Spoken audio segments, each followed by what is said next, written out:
right. Well, as people file in digitally here, we'll at least start the intro. So, hello and welcome, everyone. Thank you for logging on for this afternoon's program. My name is Matt Schumann. I'm a programming librarian here at Cary. Before we begin, if you're having any technical issues, message me in the chat and I can try to help. For any questions for Bill, please use the Q&A button.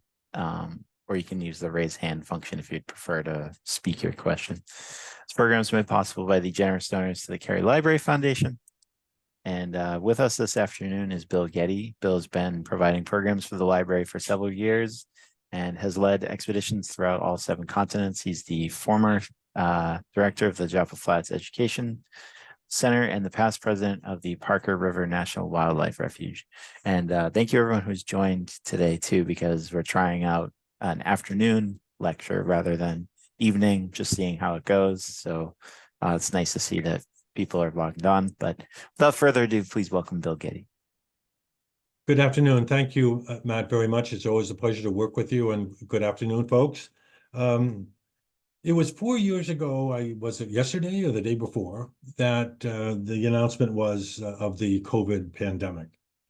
And quite honestly, I don't know how you felt about it, but it was really scary. Okay, and it was one of those things that I figured that I really needed to take on a new project. I've been very much interested in birds, mammals, and wildflowers and things like that for a very long time. I started birding in 1961, but I had tried to include wildflowers occasionally in my presentations, but I figured it was, again, I needed something different to do, new to do, and I picked wildflowers, that I was really going to focus on wildflowers because it could get me outside. I could be enjoying wildflowers. It would be something that would, although I knew something about wildflowers, I knew like 1% of what I needed to know. And so I really worked very, very hard at it. And over the last 4 years, I've photographed over 350 species of wildflowers here in just basically in eastern Massachusetts.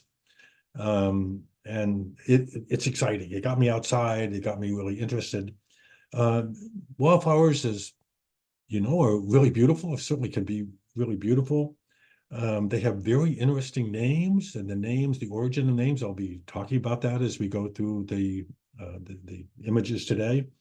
And they have so many uses, and very interesting sometimes to understand, why are these wildflowers here? Because I think it's between 35 and 40% of the wildflowers we see now in New England are not native.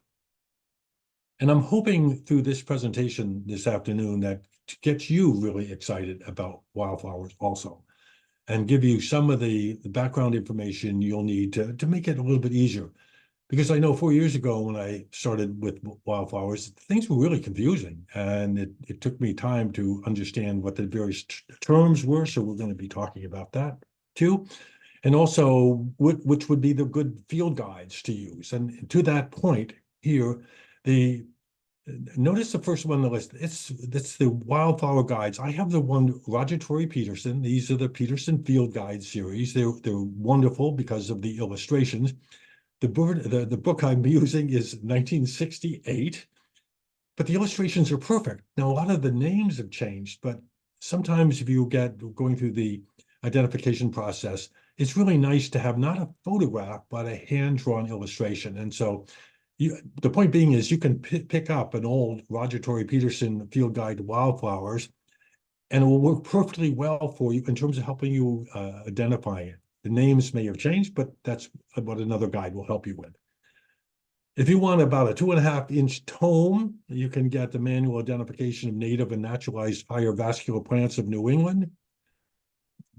You probably don't need that, but it's there. The Newcomb's Wildflower Guide, which was a really standard for decades, 1977 is the field guide I use. Again, the illustrations are excellent. Then other things like the Northwood Wildflowers. But the book that I've really focused on, and which I really think is excellent, is The Wildflowers of New England. It's by Elliman and the New England Wildflower Society, I think, and it's 2016. And it's photographs, but a lot of really important information in it. And I'm fascinated by scientific names. I took a lot of Latin in high school and in college, and I like those names.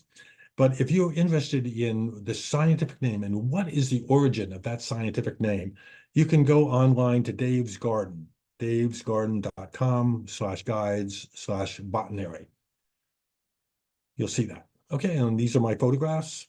And to get started here in terms of the illustrations of the flower parts. So when I talk about these parts, or sometimes if you really want to get involved in wildflower identification, these terms are really important to know. And so the axil is basically where the base of the leaf and the stem meet, the axils. So on the left-hand side, I have bittersweet nightshade. And on the right-hand side, and we'll be seeing this one, the hairy Solomon seal, again in this presentation, you'll see again where the leaf is hitting the stem is the axil, okay? Now, petals are interesting. Petals, you have hedge bindweed, and there are 5 referred to as radial petals. Okay, they're basically the same going around. There are 5 of them in the radial. And then you have bilateral flowers. In other words, it's not uniformly shaped all around the flower. So bilateral flowers. Okay. Now, petals. If it looks like a petal, it's a petal. Okay. In terms of your identification, you can have petals and sepals and things like that. But if it looks like a petal, it's a petal for your identification. Petioles is the stem of the leaf. Okay, so in this case, on the left-hand side, we have thin-leaved sunflower with a distinct petiole. Okay, but if you look at the right-hand side, we'll see this plant again. Sessile-leaved, sessile means stuck to. Okay, bellwort, it doesn't have a petiole or tiny, tiny petal. So the leaf is just basically stuck to the stem, major stem of the plant. So they talk about, if you, in the guide, they're asking you about petioles. This is what that is. And a rhizome is an underground root that typically goes underneath the ground, and very often will pop up and you'll get another flower, another plant growing. It's all the same plant, but you'll have a little plant here, and then the root will go out and another plant pops up. It's all coming from the original plant, the rhizome. Now the sepal on the left-hand side, we have the red, or some people call it purple, trillium. Trillium for 3. Notice it has 3 petals and 3 sepals. And in some cases, plants don't have the petals, but they have brightly colored sepals. And that's the point I was making. If it looks like a petal in terms of identification, if they say, how many petals does the flower have? You might actually be counting colored sepals. But in the case of the sepals, in the case of the primrose that you see on the right-hand side, that is, notice those are called reflected sepals. So in the case of the trillium, the sepals are right underneath the petals, supporting the petals. In the case of the common evening primrose, they are reflected is the term. Okay. And a spadix, we'll be seeing this very soon. This is skunk cabbage. A spadix is the flowering portion of the plant that you see here, where the yellow arrow is. And that's the same thing with jack in the pulpit. Okay. So here, this is spathe. So over here, we have the spadix that's being covered over by the spathe. And looks like, it's being protected. The flower blossom is being protected from rain and so forth by the spathe. In the case of the jack in the pulpit, it looks like a preacher man or woman sitting in the pulpit. When I took this image on the right-hand side, I took the spathe and I held it up so that I could actually see and show you the blossom on the inside. Okay, and a stolon, okay, where a rhizome goes underneath the soil. A stolon or stolon or runner is another name for it, is one that, on this, in the case lesser periwinkle, it grows along the surface, touches the ground, it forms roots, and another plant will start there.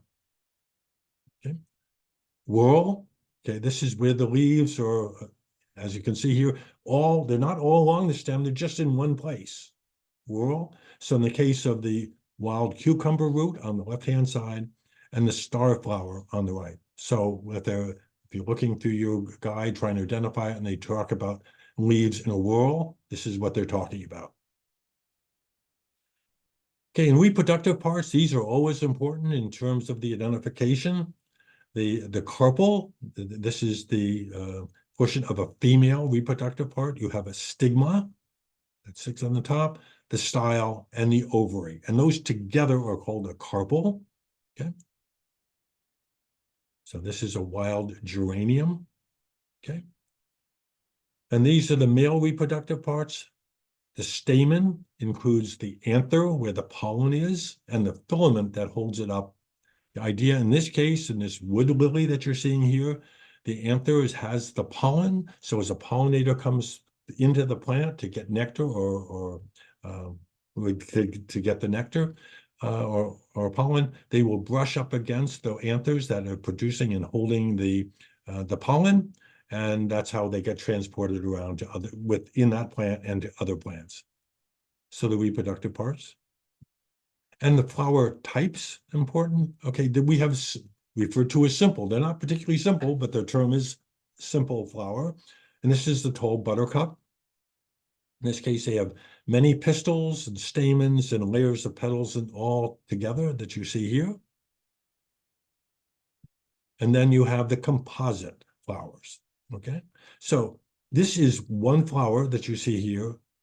And here is a group of flowers all together. A composite flower head is made up of many different flowers appearing to be a single blossom. Okay, so the florets, the small individual flowers, they're both ray flowers. So notice in white, I noted the ray, R-A-Y, florets, and then the disc florets. They're all individual flowers that are together in what's called a composite flower. Now, the composite flowers or asters, this happens to flax-leaved stiff aster. This is the second most common grouping of plants in the world. The biggest grouping of plants are the orchids. Okay, and so that with that little bit of background, let's just start taking a look at some of those noted. And if you notice on the illustration here, I have the name of the skunk cabbage and its scientific name. And then I have the interpretation of what that scientific name means. And then also dates. Okay, so March 29th, March 13th. So you can see when I took these photographs. And so you can be absolutely sure if you went to Dunback Meadow or some other wetland in and around Lexington, you would see these now. I just happened in the bottom right-hand corner, you'll see that I took this photograph in West Newbury, Massachusetts. So this is it. So this is a very interesting plant with a spathe and a spadix that you see. The blossoms are in the middle of the flower, that sort of yellowish white. That's where the flowers are. It reproduces by seeds, and it has a skunk-like or rotting meat smell to it because it's designed to attract insects that are attracted to carrion dead things. Okay, there are a lot of insect specialists in the early springtime. Over winter, animals die and they're slow in decaying, and so they're looking for a dead meat or things of that nature to lay their eggs on. Okay, and so that what is distasteful smell to us is is just wonderful to a lot of insects that are going to lay their eggs, and the larvae will develop in rotting meat, what they think is rotting meat. Now, what's really important about this plant is it's thermogenic. It produces heat. So if you in March, we can get really cold temperatures, and the ground is often frozen. But this plant, skunk cabbage, breaks down starch, and the breaking down of that starch produces heat. And that heat is what lets it grows up through the frozen ground and come to the surface. So notice the image of March 13th. There's ice all around this skunk cabbage, but it has produced heat that lets it break through the soil, move up through the soil, and then open up in a blossom that you see here. So they can produce and maintain a heat that's between 60 and 70 degrees Fahrenheit. So talk about a interesting plant adaptation and strategy for the early springtime. I really encourage you to go out and look for skunk cabbage. It's one of our very first wildflowers that we see. Okay. Okay, lesser periwinkle. Now, after the name, you'll see there's an A in parens. That means it's non-native to North America. It's introduced. There's a lot of other names, myrtle and creeping myrtle, and some people call it vinca. That's one thing about plants. They have very, very many different commonly used names, and a lot of them are regional names. It's a member of the dog bane family, and it's an escape from gardens. But boy, if you walk in the woods or along country lanes, you'll see it everywhere. And every once in a while, if you look down in the lower right-hand corner, you'll actually see one of these that's white. I've only seen a couple patches, very small patches of these recessively colored white lesser periwinkle flowers. And they reproduce by seeds, but also primarily by stolons. In other words, those runners that go across the top of the soil, hit the soil again, root there, and produce another plant. So vinca minor, okay, the stolons reminds us something of binding it together. So vinca means to bind, and minor in that case, it's smaller than some of the other plants that look like this. Okay. Now, coltsfoot, this is it's a member of the aster family. It's a composite blossom. Just notice the middle image. You have the ray flowers. Each one could produce a seed. It's an individual flower. And notice in the middle, the disc flowers. It's just beautiful. That one has just opened up. It looks like it has 5 little petals. Okay. And so this is, again, a composite flower. And it gets its name, the scientific name. It has to do with, first of all, medicinal properties. Some of these plants were brought here, a non-native plant, because of the medicinal properties, and they were thought that this was it gets its name from cough. Okay, and it was to act on cough. Notice the genus name. Okay, it has to do with acting on or to cast out a cough. Okay, and the specific name, farfara, has to do with being agitated to talkative, or refers to its medical properties of this plant. And you say, and I took these photographs very early April. March 28th was my first one I had seen in photograph. And they come out of the ground with the flower, no leaves are present. You don't see any leaves at all. And it isn't until the beginning of May that you start, late April, beginning of May, that you actually see the leaves. And somebody thought, they called the name colt's foot, like a horse, because if you look at the leaves in the lower right-hand corner, that's thought to look like the footprint made by a colt. Very early, very colorful. It's not native, but again, if you're going out early and start seeing them in March, you'll see the stem with the blossom, but no leaves. Okay, lesser celandine. This is another non-native, but a lot of these non-natives are very early blooming here. But it's really a pretty plant. It only sticks up above the ground by a few inches. Okay, and it's another one that's escaped from gardens, and it reproduces by stolons or runners again. But if you go out in a March day and it's really cold, and you go onto maybe a little banking where it's a little bit more in the sun, you can be greeted by these beautiful little flowers. Now, I know that a lot of people, especially if you have a beautiful lawn or something like that, you're not a big fan of dandelions. But dandelions are very important plants, and it's a member of the aster family. It's in woodlands, it's along country lanes, it's in people's yards and their lawns and things like that. Its name, notice the specific name here, officinale. Okay. This is derived from the Latin word for workshop or for pharmacy. So this was recognized as a very important herbal plant, medicinal herbal plant. And officinale has to do with something official, as in the pharmaceutical sense. So this is very rich in vitamin A and vitamin C. Some good grocery stores, you can find dandelions for sale. And so while we don't like it very much because it gets in our lawns and messes them all, it has very important medicinal properties, was recognized as such for a very long time. And it gets the land dandelion from the French, having to do with the, look at the leaves as if they're toothed, as if it were a lion. Yeah, dandelion. Now here we're going into beginning of April. This is when the trilliums come out, and this is really early spring blossom. These spring ephemerals.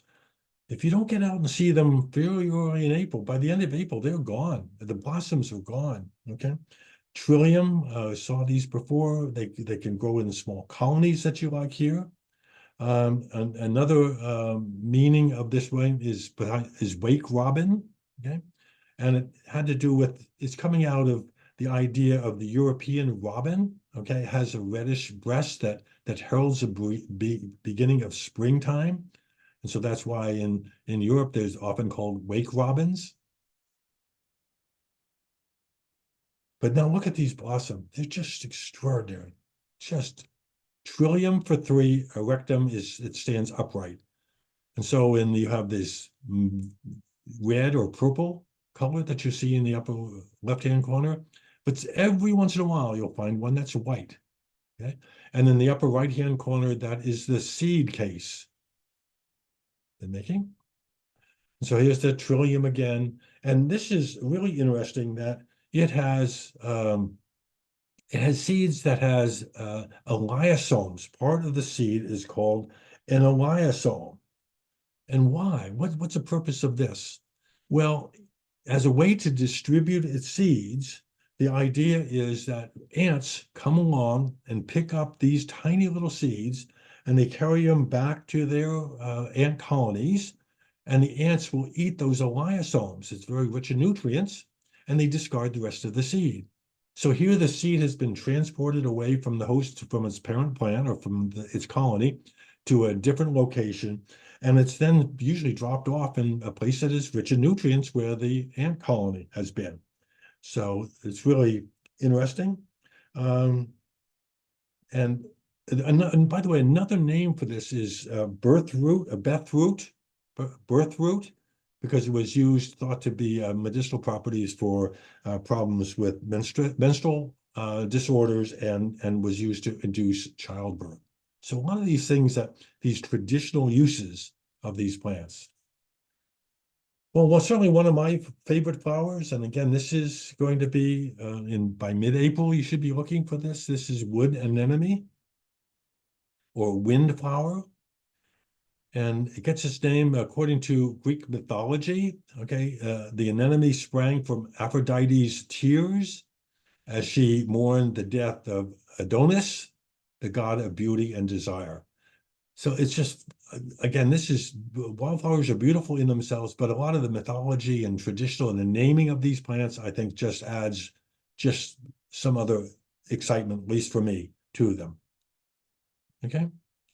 Then at this time, by middle of April, you should be looking for woolly blue violets. Notice how the leaves and the stems are distinctly hairy. Okay, these also produce seeds with elaisomes, and the ants are important again in transporting the seeds and distributing the seeds. Isn't it interesting how plants, organisms have found various different ways in order to do something like the act of distributing seeds. You can have milkweed and it can blow away in the wind, or you can have a burdock and they can stick to your clothing or to fur, or you can have ants carry them away. Nature is very ingenious. Okay. One of my really favorite plants is this one. It's a member of the poppy family, and this is bloodroot. And if you were to break the stems, the sap is blood colored. I don't do that. I take the word from the botanists that tell me that that's the case. It's pollinated by bees, or it can be self-pollinating. A lot of plants can be self-pollinating, and Native Americans in there used to use the sap from these plants as a dye for dyeing baskets and things of that nature. it closes up at nighttime or in very low conditions. So if you go out first thing in the morning, you might find the blossoms closed, as you see on the leftmost image here. So they're nyctinastic. They close up at nighttime or in low light. Really handsome. This is so early in the morning, I go out and photograph, and they look like the ones on the left-hand side, closed up. And then on the right-hand side, in the bright sunlight, now they open up. Notice how the leaves are just cradle around the stem. Really, really nice. Okay. So in open fields, along edges of highways, things of that nature, dwarfs cinquefoil. Okay. And this is another one. Notice it's Cotinella, its genus name. It's small, powerful one, and it refers to its medicinal properties. Again, so many these things have been thought to have a medicinal property, and so we overlook them as weeds sometimes, but in our history, these have been very, very valued and cherished as for their medicinal properties. So this only stands up about 5 or 6 inches off the ground, distinctly 5 petals that you see here. Beautiful color. This is blunt-lobed hepatica. I only find these in a very, very few places. Okay, it's a member of the Anemone family that we discussed before. And this could be a really nightmare in terms of identification. Because usually when you're looking at a flower guide into identification, they start you off by asking, how many petals does it have? Okay, now usually plants have a set number of petals, usually, okay? But this hepatica is really a nightmare because it can have between 5 and 12 petals, okay? And then the next question after the petals, I usually ask, the guides ask you, what color is it? Okay, it's yellow or it's white or something. But not only does this have either 5 to 12 petals, but the petals can be either blue, purple, white, or pink. So you really, in some cases, you really have to look at, you can go back to an older guide. You can go to a Peterson guide, where he has a really excellent illustration of the 3-lobed leaves that you see here. This is a spring ephemeral, only stands up 3, maybe maximum 4 inches. And they are a plant of the forest, It's a perennial deciduous up mixed woodlands. And the blossom is, well, about 1/2 inch to 1 inch across. Okay. Now, pussy toes. This is another member of the aster family. Okay, they're colonial, as you can see in here. And if you're familiar with plantain, another one of those weeds that get into your lawn, if you look at the illustration on the right-hand side, you can see definitely has the leaves that with the veins on it looks like the plantain that gets in your yards and in your gardens. But I think it's this is dioecious type of plant. It has male plants and it has female plants. In other words, they don't have both genders on the same plant. They only stand up, the leaves itself only a couple inches above the ground, but when you get the flower stalks, maybe 4 or 5 inches. But they're really nice to see, interesting to see. Now, gill over the ground is really, in some cases, an invasive plant. People don't like them, but it's also a ground cover. And so many of these plants, even though it's not native, if you take a look at the blossom, they're extraordinary. Okay, this is a bilateral flower. If you look at it in one direction, it's very different from if you cut it up and down. It looks very different from it than if you cut it side to side. And gill over the ground, there are a couple different, where did the name comes from? One is that it was a nickname for Gillian, a name for sweetheart or something like that. But more probably it comes from the French word that means to ferment, because gill over the ground was used before the use of hops in fermentation of things like beer and ale. Okay?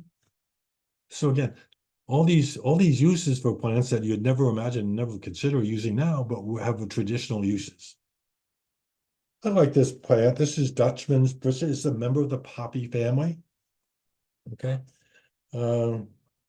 Again, as we've on some of the other, again, produces seeds with eliosomes. Again, this wonderful strategy of providing for ants You know, hey, here's a seed that has something good on it. You don't eat the seed, but you eat the iosome. The ants benefit from it, the plant, and it benefits from it also. Okay. This is really one of those really beautiful flowers that if you have wetlands, again, Dumback Meadow down by the elementary school there, places like that, wherever there are wetlands, you know, by the middle of April, sometimes even before that, in these really wet areas, the place is just alive with these yellow marsh marigolds. And the plants stand up about at 8 to 10 inches in some cases. They're always in wetlands, along little streams, vernal pools, things of that nature. And it has another really interesting name, is that cowslip. Well, the cowslip has to do with the cow dung. The cowslip is cow dung. And the idea, a lot of these plants grow along, you know, wet areas where cows would come down to drink water. And there was an association between these and the living in a plant and going to a place where there was cow dung. And that's another name for this plant. Marsh marigold is it's a really beautiful plant to see. Okay. This is another anemone. This is rue anemone, because it's supposed to look like the leaves are supposed to look like a rue plant that is in Europe. Okay. This is now, I was talking about petals and sepals. Okay. This plant doesn't have any petals. These are not petals. These are sepals. But as they say, if you're looking at your plant guide and it says it has 7 or 8 petals, okay, if it looks like a petal, consider it a petal in terms of identification. I just want to make that these are not petals, these are sepals, but that's okay. A little plant stands up only about maybe 10 inches at the very tallest, and shaded woodland edges. A lot of these the spring ephemerals, early plants, are plants that grow underneath trees in the edges of forests, or sometimes in the forest. And they come to blossom before the trees have their leaves on. And then when the trees start forming, they're already done blossoming. They've been pollinated, they start set seeds, and then you don't see the blossoms anymore. That's why it's really important for so many of these early plants. You need to get them out and see them in late March, April, early April, because by June they're none of them are here. They're not in blossom anymore. Okay. This is one of these tiny little flowers. The blossoms are only maximum half an inch across. But this is a number named Little Bluet or Bluet or Quaker Ladies. I just love the name Quaker Ladies, because they grow in mounds that you see very, very often, even tighter than my image on the left-hand side. That's supposed to resemble the hats, the traditional hats that were worn by Quaker ladies. That's one thing. And the other one is the color suggests the shades of fabric worn by Quaker ladies. So that's where those names are coming from. And this is fortunately one of those plants that we see starting in April, and they do last for quite a while. Along open fields, you'll see them open fields, very often seen growing in association with mosses and things of that nature. And beautiful. I think first of all, that beautiful pale blue, but notice the yellow centers to the blossom, and that blue tends to fade more to white as time goes on. Bearberry, okay? Whether you're here in Massachusetts or you're up in Alaska or Churchill, Manitoba on Hudson Bay, you see bearberry. And this is a plant. I happened to photograph this on the Parker River National Wildlife Refuge here in Newbury, Massachusetts. But the really beautiful blossoms that you see here, notice the scientific name, it means bear's grape, okay? Because bears like to eat the berries. Notice we call it bearberry, but if you're anywhere else north of here in Canada or Alaska, they call it kinnikinick, which I think just is a really nice name. And this is a plant that was The leaves were dried by the indigenous peoples here and mixed with other leaves, and it was smoked in a pipe. And the idea of smoking these things in a pipe was the smoke would then carry prayers to heaven. Kinnikinnick. Okay. Unfortunately, this is everywhere. You'll see it 4 petals, white. So in the guide, 4 petals, white, leaves, heart-shaped. This is very invasive, and unfortunately, it's one of our wildflowers. You see them along the roadsides, especially if it's slightly damp. Disturbed areas, they produce lots and lots of seeds, and unfortunately, they outcompete so many native plants. Notice the seed pod across the top of my image here with lots of, it just produces, a plant will produce thousands of seeds. And if you were to take the leaf and crush it in your hand and smell it, it smells like a combination of garlic and mustard. And that's where it gets its name, garlic mustard.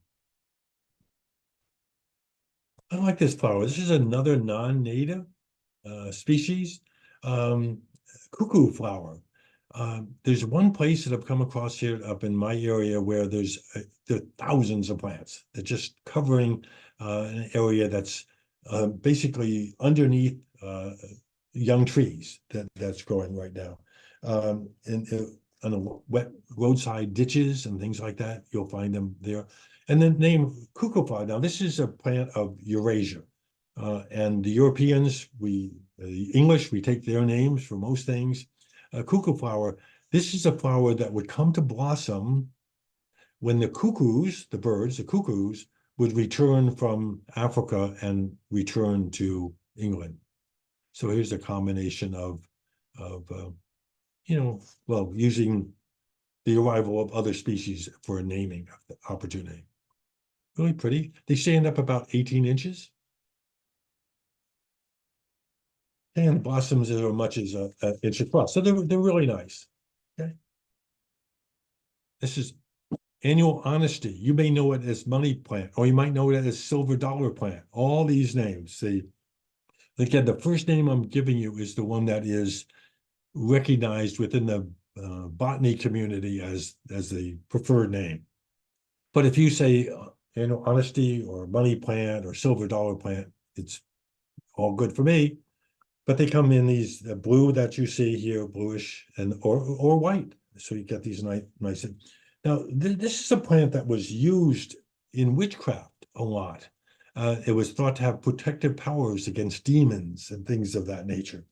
It also was used because it has hallucinogenic properties to it. Okay, so that's it. And so it was also a plant that was used in literature to recognize the fact that you get these lower right-hand corner, those pods that you see with the seeds, they turn silver when they're ripe. And so it reminds one of silver dollars or silver coins. And it was used as a way to express, hey, you need to be frugal, kind of things. Okay. I tell you, there's so many wildflowers. I just love these wildflowers. There's just so many of them. This is April 30th in blossom. This is American trout-lily. They're nyctinastic. Again, they close up at nighttime. So the image in the upper left-hand corner, you see it was, beginning towards mid-morning. The blossom of the two on the left-hand image is just beginning to open. And then the one on the right-hand side, the major image on the right-hand side, you see this is in the full light. It's really completely opened up. Nyctinastic, they close up to try to protect their pollen against dew or rainfall or something. It's a spring ephemeral. Now, why trout-lily? Well, there are a couple of theories as to why the name trout-lily. The first one of them is that if you look at the leaves, there has those brownish spots on the leaves. That reminds one of a trout if you see it in the water. Okay, they have those blemishes or the coloration on it. That one thing. The other one is that they blossom when the trout are running up the rivers to spawn. But really a beautiful, beautiful plant, one that the same. Okay, notice this is kidney-leaved crowfoot. Okay? I want you to look at the right-hand image and look at the bottom leaves or the one that's in my right-hand image. Okay, it looks like a kidney, right? Okay, well, that's where it gets its name. The lower leaves look like kidneys. Well, there's something called the doctrine of signatures. The doctrine of signatures says that God produced everything that we need on this earth. Everything we could possibly need is already right here. He made it for us all. And so, when it comes to plants and things like that, that God not only created them, but he gave us signs. So the doctrine of signature, signs that say, how could that plant be used? How could that be helpful to us? Well, if you look at the leaf, it looks like a kidney. So one thought, according to the doctrine of signatures, a plant that had a leaf that looked like a kidney like that was obviously put here for the purpose of a cure for some kind of kidney ailment. So that's how all these plants were. So many plants had these important medicinal properties, and the doctrine of signatures, which I find really interesting. This is another trillium. This is large-leaved, large flowered trillium. The flower here can be 3 to 5 inches across. We're talking, but notice it has 3 sepals and has 3 petals. Okay, really a beautiful plant. So it stands up about. It comes up and then the leaves are almost flat on top of it. Beautiful plant, usually in shaded areas, moist woodlands, things of that nature. Grandifolium, for their large flowers. This is meadow rue, tiny little blossoms here. This is, you have both male and female flower. This is the male flower that you see here, and there's the female flower. And the fertilized female flower, those are the seed pods that you see on the right-hand side of our image. Meadow rue this is one that it's wind pollinated.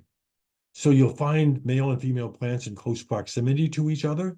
And the pollen, so no insect is transporting the pollen, it's pollen distribution by the wind. They don't have, because they're not attracting insects as pollinators, they don't need to have any fragrance to them. Okay. Really beautiful plant. This is sessile-leaved bellflower. We looked at this. It doesn't have a petiole or tiny petiole where the leaves are just stuck onto the stalk, as you can see in the left image. And that's where it gets its name, sessile-leaved. And here's another one, according to the doctrine of signatures. Uvularia. Okay, the thing that's in the back of your throat that hangs down, okay, that's uvularia. Uvularia. I'm not sure exactly what the scientific term is. Anyway, this is the idea that it suggests that the blossom suggests the thing that's in your back of your throat. So the idea was, according to the doctrine of signatures, this must have something to do with curing of sore throats or something of that nature. So the back part of your palate. We think of violets as being blue, but no, there are a whole series of violets that are white. And this is a plant of seeps, of wet areas within the forest. And they have 2 seeds, one that's pollinated by insects and one that's self-pollinated within the plant. Okay. And just the case of blossom, it's just the blossom only about a half an inch across. So we're talking about time. But notice notice the bottom petal. This is again, notice those purple lines. Okay, those purple lines to the insect is a roadmap. It shows, hey, you go in here in order to get the pollen. Okay, so these are really interesting. I think anyway. This is anyway good.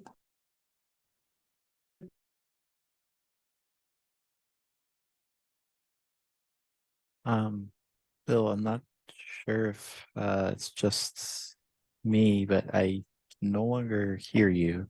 Oh, Um, oh, now you're back. You're back. okay. That's Did really you I weird. miss the last slide or just now? I think we got up to the last slide, and then when you Okay, switched to this one, it started okay. Thank going up. you. Thank you, Matt. Okay, so this is, notice it has a bunch of names that we use interchangeably up where I am. Serviceberry, shadbush, or shadblow. Okay, and there are a number of different species of them. I just have a genus name here. Now, why serviceberry? What the name serviceberry? Well, serviceberry comes from the idea that um, if you were in West Virginia or Kentucky or Tennessee, winters were really hard. And it was very, very difficult to ministers or pastoral people to get to people to serve funerals and things like this. So when the roads would open up, if the preachers could get up into do funerals and things of that nature, that's why they called this at that time. That's when services were conducted, and that's why it was called serviceberry. Okay. Shad bush, well, a shad is a fish, and the shad bush is when the shad come up the rivers, small rivers, to spawn. This is when this plant is in blossom. And shad blow is a same purpose. So again, the association between the blooming of a plant and either some human activity or some wildlife activity. But these are the really beautiful blossoms. Okay. Now, Jack in the pulpit. I showed you Jack in the pulpit before when we were talking about spadix and spathe. Um, in the early part of the season, notice the middle top. That's all you see as it's coming out of the ground. Yeah. And then as it grows, you get the left image with its little pulpit, with Jack in the little pulpit. And on the right image, again, I open up the top so you can see the flower inside. And then if you come back in September, that's what their berries look like. So as that flower is pollinated, that is the result of the mature seeds. Beautiful, bright red color. Yeah, I can. It just shows the like um the data at like red. Somebody suggested if you turn off your video, that might help, but usually we don't have to do that. Okay, the suggestion Um, is what now? if you turn off your video, that would mean like less data is being used. Okay. Okay. Yeah. Does that If you help want at to all? try that, yeah, if you want to try that just for the remainder of the, Okay. I'm not sure what's going on, but Okay, but can you see that and can you hear me, Matt? yeah, yeah, Okay, yeah. thank you.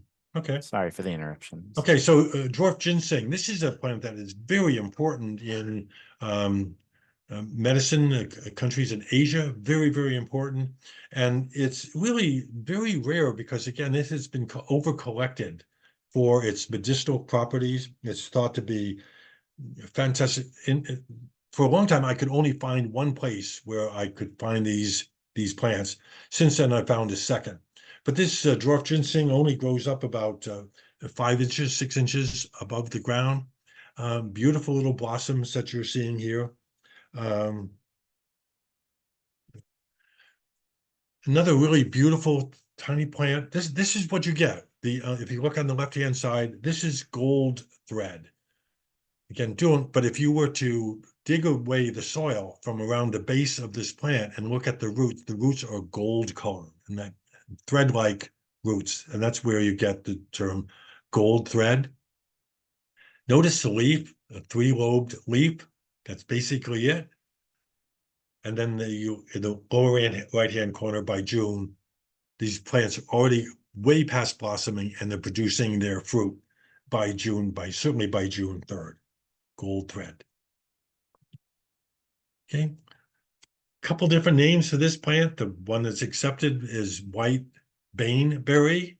So these berries are poisonous, so you don't want to mess with them. And that's what's the name is persistent throughout the summer and fall. And when they're fully ripe, look at the image on the right-hand side. Another name for those are doll's eyes. I guess you can see why that would be. But you don't want to mess with this. It's pretty. Canada Mayflower. This is our native wild lily of the valley. This is our native plant. You'll have also some other Mayflowers that have been introduced. But the beautiful blossom looks like on the left-hand image, like fireworks exploded. But if you look at the right-hand side, look at those beautiful fruits that are produced by those blossoms. And that's not until September. Okay. Arrowhead violet. This is a really nice one. This is one that they refer to these as stemless violets because leaves are just right on the ground. Another crowfoot. Notice the pollinator on the lower right-hand corner. Now, bulbous, what does that mean? It means that the root is like a bulb right underneath the soil. If you look at the upper right-hand image, look at the sepals. Again, those are reflected sepals. Instead of supporting the petals, they are back towards the stem. You will find these in fields, along roadsides, and things of that nature. This is water buttercup. Okay, some of the wildflowers don't live on the ground. They are in the water. Notice the leaves on the right-hand side. They're very, well, they're algae-like or something, okay? So this is a plant that lives in the water. Sometimes, if the water level drops a lot, you'll see the plant on mud. As long as it's moist, the plant will do okay. And there's a blossom. The genus name means little frog, and it means having the plant has to do with the relationship to growing in marshes and in bogs. This is really a beautiful little violet. You only find this blue violet in water seeps, on damp rocks. Notice the image on the left hand is very often associated with mosses because the mosses retain the moisture. But I just think the blossom are really beautiful. The center one with that light blue and then the dark blue centers. And you, again, only find these things around water. We have columbine in gardens. It's cultivated, but this is a wild columbine. It's a buttercup family. And I don't know if it worked or not, but the Native Americans, indigenous people, used to crush the seeds in the hands of men as a love potion, love charm. Again, don't know if it worked, but that's the mythology. If you're in my area, beach plums, usually associated with sandy islands and things of the nature, beach plums, and you can make beach plum jelly out of it. It's really delicious. You don't get very much because the pit is really large inside that fruit. And then we get into the orchids. Okay, this is pink lady slipper or moccasin flower. So that's on the left-hand image is really beautiful. I guess how you could see it could be called moccasin. It looks like you might be able to slip your foot in there. Okay, and notice in the bottom right-hand corner we have a moth that's on it. Okay. Now notice the seeds on the bottom image.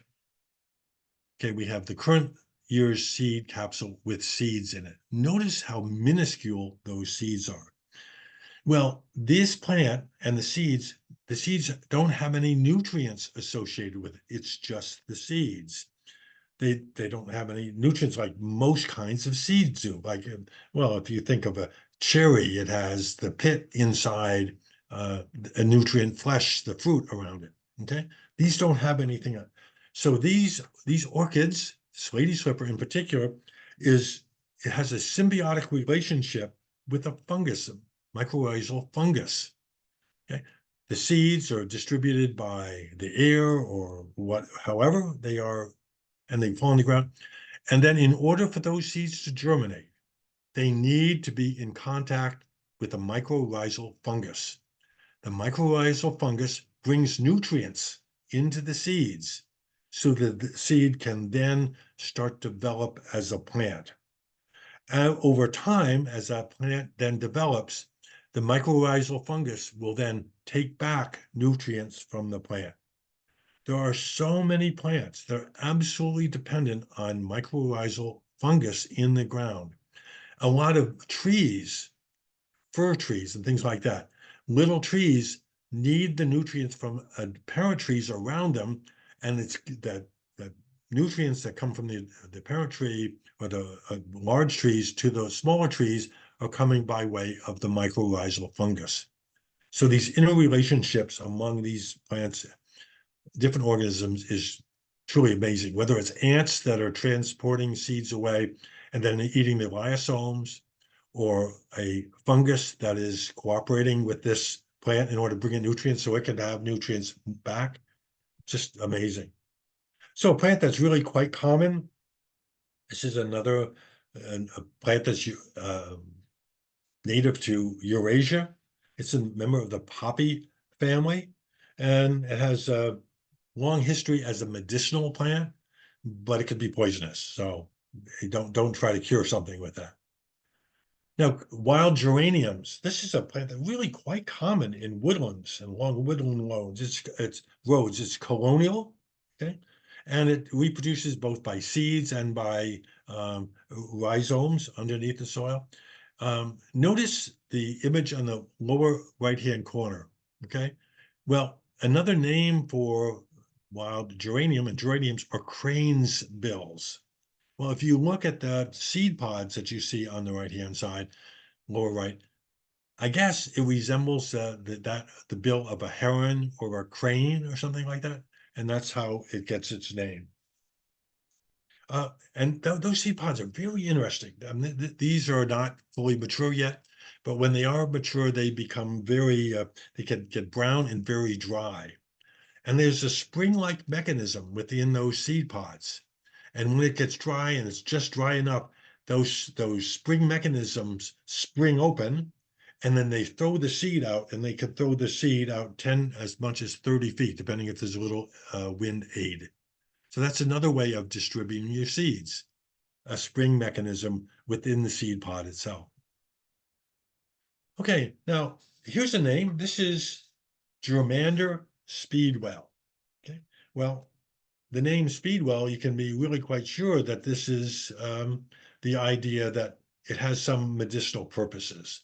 And it's exactly what it was. It was referred to because it speed well, that it would be a very fast acting cure.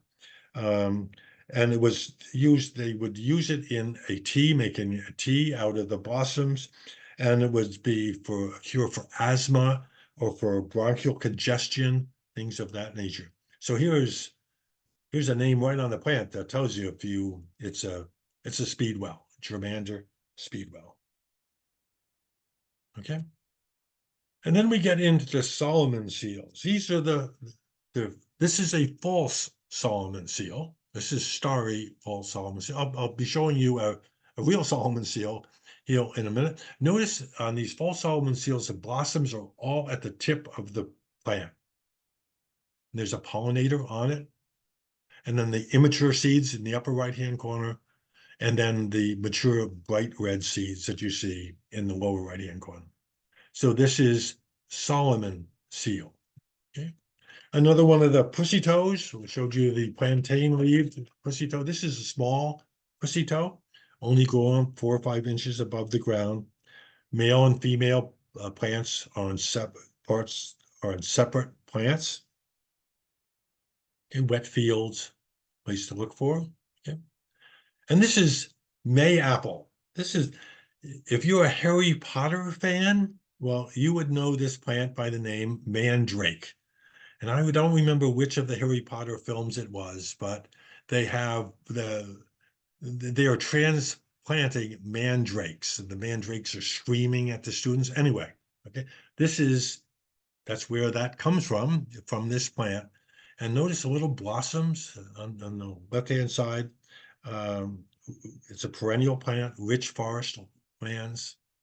And then you can see the May apple forming on the lower right-hand corner in my images. So this plant is about 18 inches tall. The blossom is about 2 inches across. Okay. Now this is a Solomon seal. This is a hairy Solomon seal. And notice if I go back just a couple slides, there is the full Solomon seal with the blossoms at the end of the plant. And this is the actual Solomon seal where the blossoms that you see in these green blossoms in the upper image in the upper right-hand corner, the blossoms are coming from the axils, okay? So this makes it. And then the fruit that you see in June are those green fruits that are there. Lily of the Valley, this is an introduced plant. It's a forest, I mean, a garden escape that you'll see very often out in the woodlands, things of that nature. Starflower, I think it's a really beautiful, and notice the leaves in a whirl. They're all coming from the same point on the stem. And the blossom is only about a half an inch across. So we're talking notice the very distinct stamens here. And in the bottom right-hand corner, you have the mature seed that's coming. This plant only stands up about 8 inches tall, with that half inch across, half inch to 3/4 of an inch across, a beautiful white. Okay. Forget-me-not. Okay. Tiny little blossom. It's only 1/8 of an inch across. But if you look at it in real detail, look at the beautiful blue. It's really nice. This one in fields, and as you can see, it's in a forest edge. It's in a white pine forest. Is when I photographed this thing with pine needles on the ground. Some of these plants you have to get down to their level in order to really see them well. I never pick wildflowers. I always photograph them and try to do the identification from that point. Yeah. Now I've only seen one of these plants once, and so this is featherfoil. It's a completely aquatic plant, a flowering plant, as you see it right here. It's very rare, according to the field guide, very rare in New England or anywhere else. And it will produce seeds, and here it is. And then the plant will be absent. You won't see them in that pond for a number of years. So they have to grow. And this was in a really small, like farm field pond, and where the water is very, very calm. And again, I saw it there, and I've come back to the same spot for several years, for 2 years since I took this photograph, and I've never seen it again. And that's very typical of this plant. Gets all its nutrients from the water. It almost looks like like cactuses that you like in the I don't know what you call it, like the little dishes. It's very succulent, isn't it? Yeah, succulent, that's the word. Yeah. But notice the leaves, Matt. Aren't they interesting? They're sort of fern-like leaves. It's a really interesting plant. Okay. Golden Alexander, common golden Alexander. If you like butterflies, this is the host plant of the black swallowtail butterfly, member of the carrot family. Yeah. And then a little later on the year, we start getting nodding trilliums, and they get their name as you see the blossom. I photographed the plant as I saw it in the left-hand image. Blossom is hanging down, and then I had to really struggle to get down in order to get a good photograph of the flower of itself. So this is a nodding trillium backwoods, dark woods. Again, eliosomes, ant distribute the seeds. And painted trilliums. These are in more open woodlands, and they're by seeds and also by rhizome. So this is a beautiful blossom that you have on the left hand side. Again, 3 sepals, 3 petals, and then at the end of the season, way into August, you then get the single berry that you see in the right image. Foam flower, okay. Nice plant. And it gets its miter wart. It gets its name from the seed capsules. I don't have an image of it. It resembles a bishop's mitre, the headdress that they wear. And oh, by the way, the word wort or vort, W-O-R-T, is named for flowers and herbs, especially those that are good for food or for medicinal purposes. So if you see something that ends in the word W-O-R-T, you know that it was traditionally used as either a culinary herb or as a medicinal plant. Wild sarsaparilla. This is really important plant. In the early colonial days, this was a major export from the colonies back to Europe, because at that time in the 1700s, early 1800s, venereal diseases were a plague. Okay, maybe like our COVID, it was just horrible. And they were looking for a cure for the venereal disease, and it was purported that the wild sarsaparilla was that plant. So it was a important export to Europe for a while. It was a cash crop for the colonies. And if you look at the plant on the left, you might stay away from it because the leaves are shiny and have the shape of those leaves of poison ivy. But you get these blossoms and those beautiful seeds. This is a really nasty plant. This is leafy spurge. I guess it's pretty. I mean, it has this, but this is one that produces tens of thousands of seeds. The seed pod that you see in the lower portion of my image, they dry out and then they explode open and casting their seeds away. So another way of distributing those seeds. But you can see farmers' fields or places on the Parker River National Wildlife where acres of it are just covered with leafy spurge. Okay. Okay. Wild strawberry. Okay. I took this photograph along a country road, an old deserted country road. And they reproduce by seeds and by rudder stolons across the surface of the ground. Okay. And then we get into the common fleabanes. And look at the petals. This is a composite flower again. Especially the image in the upper right-hand corner. Notice all the radial flower and then the center flowers. Each one of those is a separate flower that can produce a seed. And the petals, those radial rays, they can be up to 100, up to 400 of those in one of those flowers. Okay. And dewberry, walking along forest lanes and things of this nature, fields and roadsides, you'll very often see this. It sort of looks like the blossom of strawberry in a way, or raspberry. The stems have little thorns on it, but they don't grow very tall. And they're usually just, they don't grow tall, they grow across the ground. The trailing or sprawling is what the terms are, scrambling. And this is a lot of plants, again, do so well in water. This is pond lily. Notice look at the blossom. That's really amazing. This is one that either reproduces by seeds or by rhizomes underneath the water. So it's an obligate water plant. Look at this, and especially the image, the middle image.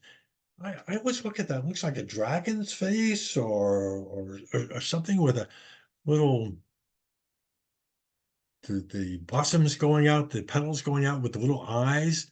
But this is ragged robin, and it can be poisonous to humans if you eat it. I think if you touch it, there's no issues, but it can be poisonous to humans. This is a trefoil. Okay, talk about a beautiful bilateral blossom. And this is a member of the pea family. So it looks like a pea, and it gets its name birdfoot. Well, if you look at the right-hand image, there are no birds that have that many toes. Birds either have 3 or 4, but still the shape of it looks like the foot of could be a foot of a bird. And then we start getting into buttercups, tall buttercup. This is moist fields, long forest cuts, simple flowers. And fringed milkwort or fringed polygala.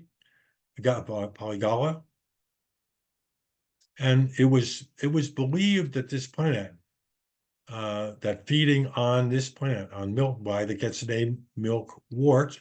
Remember wort, important plant, medicinal or culinary. Well, milkwort, they were thought if cattle ate this plant, they gave more milk. Not sure if it's true, but in any case. And the yellow iris, this is an introduced plant that you find around wetlands, along ponds, the edges, seed pods in the upper right-hand corner. And the seeds are primarily distributed by flowing water. We had plantain leaf pussy toes before. Well, this is English plantain. This is something that, again, people really don't like because they get into their lawns and things like this nature. But give it its due. Look at the blossom on the right-hand side. Those are individual blossoms that you see here that are basically less than an eighth of an inch across. It's tiny, tiny little blossom.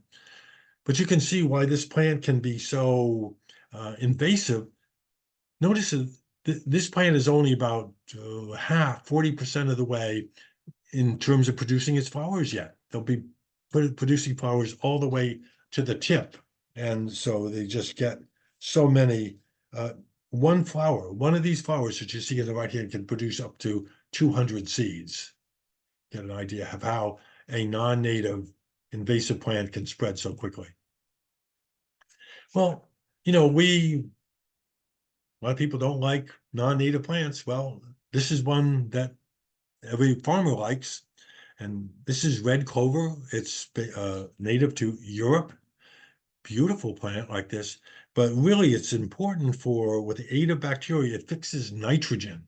So a lot of farmers plant clover in order to enrich their fields. In the lower right-hand image, you can see that there's a skipper butterfly feeding on that blossom of the red clover. So it's an important plant for wildlife. It's just not native, okay? Frostweed, well, it dies when the frost comes. It's self-pollinating plant, but the very, very, very delicate blossoms. Yeah. And then oxeye daisies, not native, but really common plant that we have here. A member of the aster family. It's a composite flower. And this is, you want to talk about producing flowers. One plant can produce, the books say, up to 26,000 seeds. So you can, again, non-native, how this can be in a field, how it can spread so quickly. Cucumber root. Notice the leaves are in a whorl again. And then you have a long stalk, and about 2/3 of the way up, then you have a whorl of leaves. Then it goes to the very tip and another whorl, and then the fruit and the blossom is at the very top. So this is its genus is named for Medea, an enchantress from Greek mythology who helped Jason of the Argonauts obtain the golden fleece. So here are these botanists and scientists, and they're following Linnaeus, and they're using the binomial naming system for plants and animals and living things, and they need a good name for a plant. And so why not name it after Medea and the Greek mythology? Another buttercup, this is swamp buttercup. Okay, it only lives in really wet soil.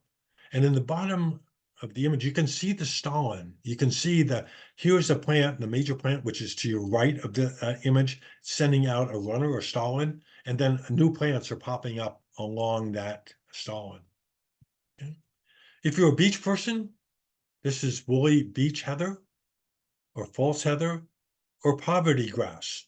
Well, okay, why poverty grass?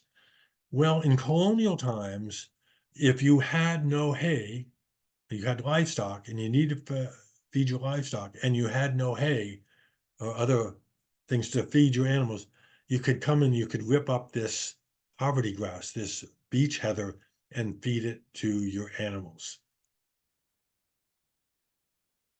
Hawkweeds, some of these hawkweeds, really important plant. It sort of looks like a dandelion, and this is a member of the aster family. This is mouse-eared. If you look at the leaves on the left, they're supposed to look like the ears of a mouse.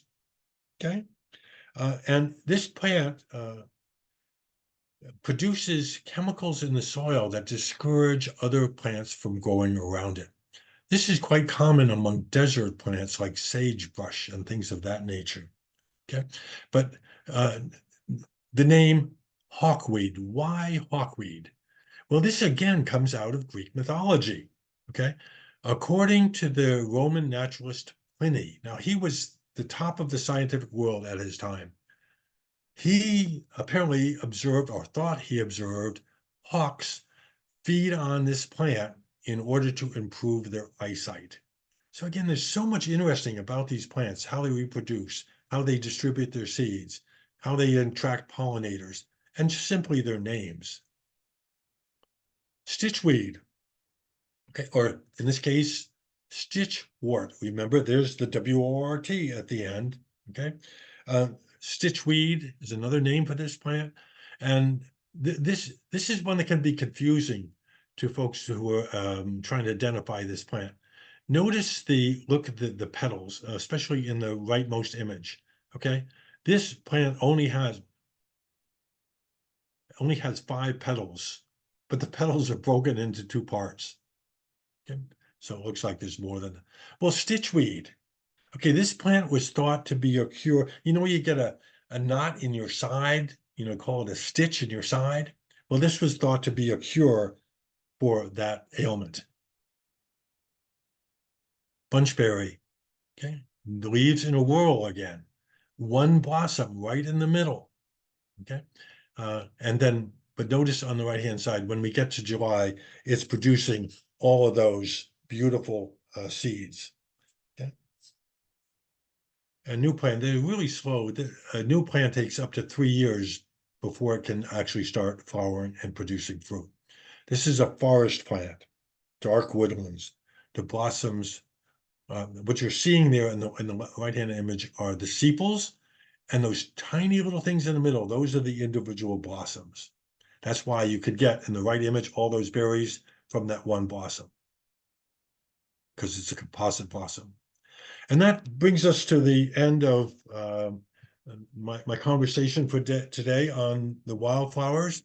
And I'm hoping that with the introduction to the wildflower parts will give you a better understanding of how to go about the identification. And I really encourage you to get out there. And sometimes you have to get on your hands and knees to see these things. And I hope this will start an adventure for you in wildflowers. Matt, that's what I have for this afternoon.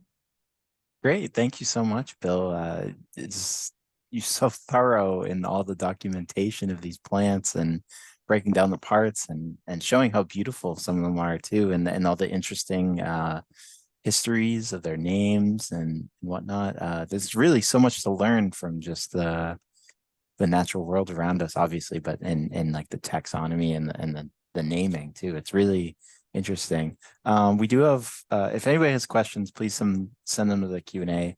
But we do have one. There was somebody had asked, what are the medicinal properties of dandelions?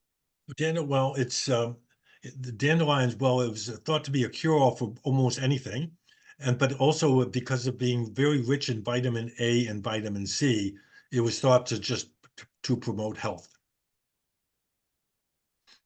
Interesting. Again, in the Persian, the name for dandelion, the original came out of the Persian language, and but then it was recognized as being again important for like taking your vitamin pill. Okay. Sure.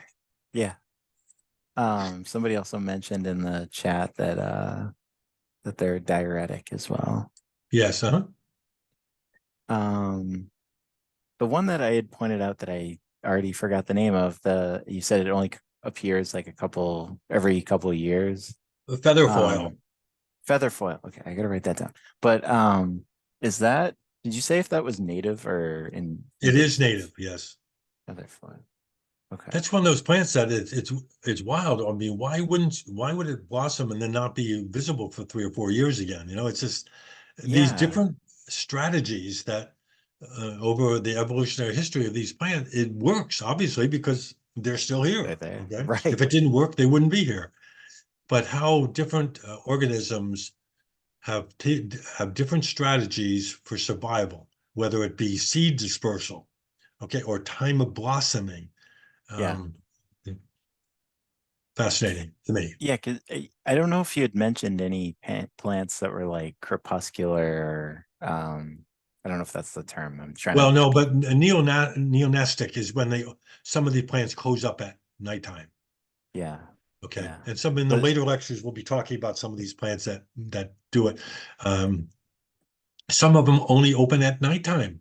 yeah, that's I think what I was trying to say. I forget what the Yeah, word is for that, yeah, yeah, vespertine or yeah. something. So some of them open because they're pollinated by moths. Okay, Mm, so wow. again, okay, why is it good for one blossom only open at the daytime, like the trout lilies, and some that only open at nighttime? But again, the strategy works because they're still here. Right. Right. And with the feather foil too, I assume that there's something to do with oh, it's in the water that Yeah, it might more is going on underneath the surface yeah. Well, those than you it see needs to those be up. those leaves are doing two things. They're sort of acting like roots too. So they're absorbing nutrients, but they're Mhm. also doing photosynthesis at the same time. Yeah. All right.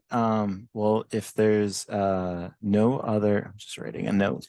If there's no other questions for today, thank you again so much. How long did it take you to take all these photos? That's my last question. Well, I started 4 years ago, and last year I was still adding, and I'm going to be adding more too. I mean, the beauty of this of chasing wildflowers and studying them is, no matter where you go, you'll find them. And when you go to different new places, a little bit distant places, you'll find new things. And so Right. that's why it's exciting. Whether I'm going up to northern New Hampshire or wherever, I'm always discovering new ones. I mean, Yeah. I'm not discovering, I'm finding new ones that I have not photographed before. Right. Right. Somebody just Then it's a asked. then Oh, it's a sorry. challenge is to get the guide out and go through it. Now you could also take one of these apps and point your phone at it and it will tell you what it is. Well, you can do that too. That's usually works pretty well. But I guess I'm old fashioned. I still like to go through and try to key it out and then I could double check it. Probably retain it better that way. Yeah. I look at it on the computer for 2 seconds and I'm asking you, 3 times the name of a plant. Um, Somebody asked when part two of this series is, and that'll be Thursday, June 27th, and that'll be the midsummer, so mid-July to mid-August, New England Wildflowers. But Bill will be here again before then for another program, and I just lost the date, and it was right in front of me. Where did it go? Uh, okay, on May 6th, Bill would be back for Wood Warblers of New England. Okay. That's if you like our wood warblers, that's May. Well, I have in that presentation the wood warblers, but also have some charts that show when the warblers come back, and it's fascinating. Again, just like wildflowers do different things at different times. Some of these warblers come right at the beginning of April, and some of them come only at the end of May. So I think hopefully it'll be interesting to folks.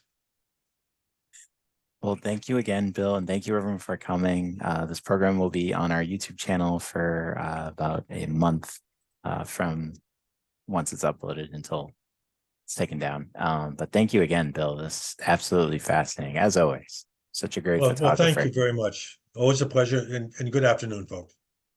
Good afternoon.